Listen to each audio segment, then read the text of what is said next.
In this video, I'm going to show you how you can lock one app on the iPhone or how you can restrict the iPhone to simply using just the specific app for a specific time using guided access. Let's begin. So this is useful when you want someone else to use your iPhone but only be able to use one certain app. You don't want them to leave it, you don't want them to go through your notifications, you don't want them to access anything but that specific app. It works on any iPhone, but at first you have to set it up, so you open up the settings. You can either search for the guided access or you can go to the accessibility section and then you should be able to find it pretty easily. And then you can see that it has its tab right there at the bottom. You have to enable it at first if you have it turned off. Then you need to set up a passcode. So you click on passcode settings and you can set the guided access passcode. So you tap on it and you simply type in whatever passcode you want to use. Keep in mind that this is not the one that you use to unlock and lock the iPhone. This is simply another passcode for the guided access only. You repeat the passcode twice in order to make things working. And once you have it set up, you're pretty much good to go, but you can also enable Touch ID or Face ID if you want to. That works as well. So you can end or unlock the guided access with just using your fingerprint or face. Now you come back and you are pretty much good to go. Now, if you want to use or lock one app, then use your iPhone normally and open up, for example, the app that you want to use. Let's say it's going to be the App Store, even though it doesn't make sense, but yeah. And now you just triple click the home button, or if you have the iPhone without a home button, you triple click the side button. So you're going to go like this and it's going to ask you what you want to do with it. So you have some options, you have cancel, you have start. So if you click on the options, there are some things you can control and give people access to. So you can, for example, let them use motion, keyboards, touch. Then you can even set up a time limit. Then you have like volume buttons, a sleep, wake button. You can actually give them access to use all of these features. By the way, guys, if you're new on this channel and if you don't want to miss the next useful videos like these, then just leave a comment and subscribe so you actually become part of the community. And you can also support this video with your thumbs up in case this tutorial works for you. Okay, let's continue with the video.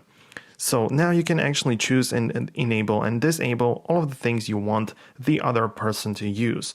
Now, you also have a time limit, and if you tap on it, it's going to give you like a timer on how long they can use the certain app. And this is pretty useful, but you can actually also set up notifications when the time limit is about to end, so that they actually know that they are going to stop using the iPhone in like 1 minute or so. So you can set it up like this. It's very easy. The least you can do is 1 minute, of course, and you hit done. Once you are here, you click on start. And now the guided access has started. So they can use the app normally. They can access all of the features and all of the things you gave them access to. But once they start to and want to leave the app by clicking on the home button, it's not going to let them, apparently, because you just don't want them to do so. And if you, for example, double click the home button, it's not going to give you the option to switch to a different app. It just doesn't work that easily because it is locked. This is how you lock an app. Depending on how you set it up, you can also restrict to using the side or power button. That means that if you just tap on it or just click it, it's not going to even allow you to like close and lock the iPhone. It's just not allowed. They can only have it like this. Now, if you want to exit the guided access, then again, triple click the home button or the side button. You're going to go like this and it's going to ask you for the passcode that you only know. It's just going to go like this, and it's going to give you the option to modify the settings and options. So you can go ahead and, for example, from now on, you give them the option to use the sleep wake button, or you can simply end the whole thing, the guided access, by clicking on end. And now you can see it has been ended, and now they can leave the app and use the iPhone normally. So this is how you can use it. A couple of more settings that you should keep in mind or know of in the settings in the guided access section. you can see that you can enable Touch ID and Face ID as well, just like I talked about, and you can even have alarms for time limits. So it's going to play a sound when you have the remaining guided access time before it actually ends. You can enable the speak option or just the sound as an alarm. So there is that, and you also have the auto lock. That is kind of important as well. So when the person is using the app, it just wants to make sure that the app doesn't lock by itself, because the display auto lock is going to be turned on and triggered, so we just don't want to do that. So you can set it to never, or depending how long you want this to last.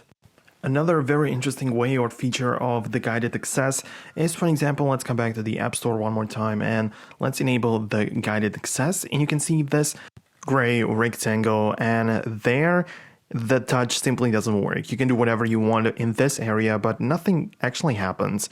And the way it works is because I set it up earlier. So if you triple click the home button and get this guided access section, you can see you can move this around and you can add it. So if you don't have anything on a screen, just draw a shape or something, and you will make sure that the touch in this grayed area is simply not going to work. So this is great if you don't want your kids to like click on a certain part of the app and stuff. I mean, this is useful in some scenarios.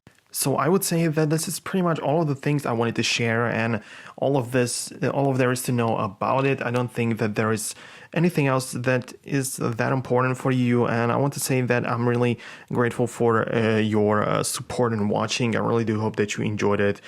And if you like this video and if it helped you, then leave a thumbs up, leave a comment. I pretty much go through all of the comments, so there's a huge chance that I will see and reply to your comments. So thanks a lot for watching again and for your support, and see you guys later.